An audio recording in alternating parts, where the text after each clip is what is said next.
में महंगाई और तमाम मुद्दों को लेकर जिस तरीके से विपक्ष लगातार सरकार को घेर रहा है, इसी क्रम में कल तेजस्वी यादव ने प्रेस कॉन्फ्रेंस किया था और सरकार पर जमकर प्रहार किया था। ऐसे में अब नितिन नवीन, जो कि बिहार सरकार में मंत्री हैं, पथ निर्माण मंत्री हैं, उन्होंने सीधे तौर पर तेजस्वी यादव पर प्रहार किया है और यहां तक कह दिया है कि तेजस्वी यादव को माफी मांगनी चाहिए।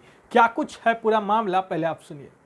जागरूकता को भी करना होगा और निश्चित रूप से कानून बनाकर इस पूरे समस्या का समाधान के रूप में एक रास्ता निकालना होगा। क्या लगता है? देखिए, मैं किसी भी विषय का हर चीज़ का एक समय होता है और लगातार हमारी भारतीय जनता पार्टी ने लगातार इस विषय की वकालत की है कि अगर आज ग्लोबल स्तर पर जिस प्रकार से भारत का भी पॉपुलेशन बढ़ रहा है और एक बड़ी समस्या उत्पन्न होने वाली है, एक सीमित संसाधनों वाला देश भारत कहीं ना कहीं अपने संसाधन, चाहे वो आप नेचुरल रिसोर्सेज कर लीजिए या जो हमारे पास अपना अवेलेबल बाकी रिसोर्स है, उसमें निश्चित रूप से आने वाली पीढ़ी को हम कैसा भारत देना चाहते हैं, इसके लिए सभी को निर्णय करना पड़ेगा।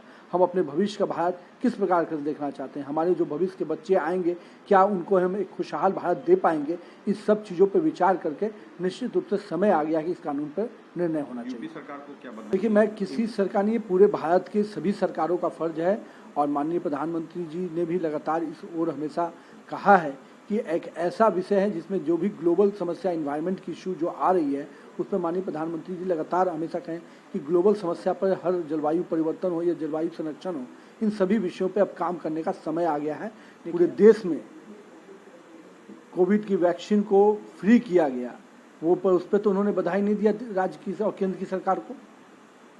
जिस प्रकार से लगातार स्वास्थ्य के क्षेत्र में काम हो रहा है, इस पर तो उनका ध्यान नहीं गया कि जिस प्रकार से 50 सालों में जो कांग्रेस ने जो खस्ताहाल व्यवस्था कर दी थी स्वास्थ्य सेक्टर की, आज स्वास्थ्य के क्षेत्र में जिस प्रकार से काम हो रहा है, लगातार इस आपदा की घड़ी में भी जहां पर कई बड़े कंट्री विश्व की जिनकी हेल्थ की इंफ्रास्ट्रक्चर नंबर 1 और 2 मानी जाती थी, उनका कोलैप्स हो गया, फिर भी भारत ने अपने सीमित साधन में भी बेहतर लोगों को प्रयास करके दिया स्वास्थ्य सेवा का, और आज लगातार उसमें माननीय प्रधानमंत्री जी, माननीय मुख्यमंत्री जी उसको काम कर रहे हैं। इस पे तो उनको बधाई नहीं देने का मौका मिला।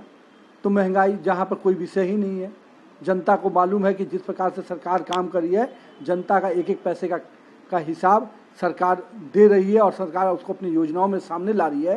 तो जनता को भी मालूम है कि अगर ये हमारे से कुछ अगर टैक्स के माध्यम से जो भी चीज़ें होती हैं, लेकिन जनता के उस कमाई का पूरा सदुपयोग हम कर रहे हैं और नहीं, निश्चित रूप से उनके परिश्रम का पैसे को आज राज्य के और देश के विकास में लगा रहे हैं। एक बार बड़ा स्पष्ट मैं तेजस्वी यादव जी से कहना चाहता हूँ, जिस प्रकार से विधानसभा के अंदर गंदा खेल खेला गया, जिस प्रकार से तांडव किया गया, वो पूरी मर्यादाओं को खंडित किया था। मैं उनसे कहूँगा कि अपने सभी विधायकों की तरफ से वो बिहार की विधानसभा अध्यक्ष से माफ़ी मांगे, उनसे क्षमा याचना करें और निश्चित रूप से विधानसभा अध्यक्ष जी बड़े हृदय के लोग हैं, वो हमेशा अपने मौका देंगे उन जैसे विधायकों को भी जो लोगों ने ये गलती की। आइए, लोकतंत्र की जो खूबसूरती है, एक स्वस्थ परंपरा में डिबेट कीजिए, अपने बातों को रखिए, अपने बातों की चर्चा में भाग लीजिए।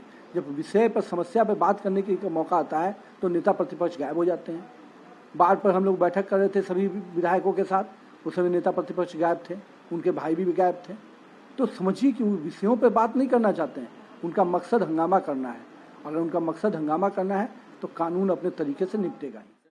तो आपने सुना, तेजस्वी यादव से कहा गया है कि वो माफ़ी मांगे। दरअसल जिस तरीके से विधानसभा में विधायकों के साथ मारपीट का मामला सामने आया था, उस घटना को याद करते हुए उन्होंने कहा है कि किस तरीके से अंदर गलत तरीके से व्यवहार किया जा रहा था, जिसके बाद पुलिस बल ने अपना बल प्रयोग किया था। और ऐसे में जिस तरीके से तेजस्वी यादव बार बार इस मामले को उठा रहे हैं, तो ऐसे में उन्हें सदन में तमाम लोगों से माफ़ी मांगनी चाहिए। आप बढ़ रहे हेडलाइंस बिहार के साथ, अगर आपने अब तक हमारे चैनल को सब्सक्राइब नहीं किया है तो जल्द सब्सक्राइब कर ले। धन्यवाद।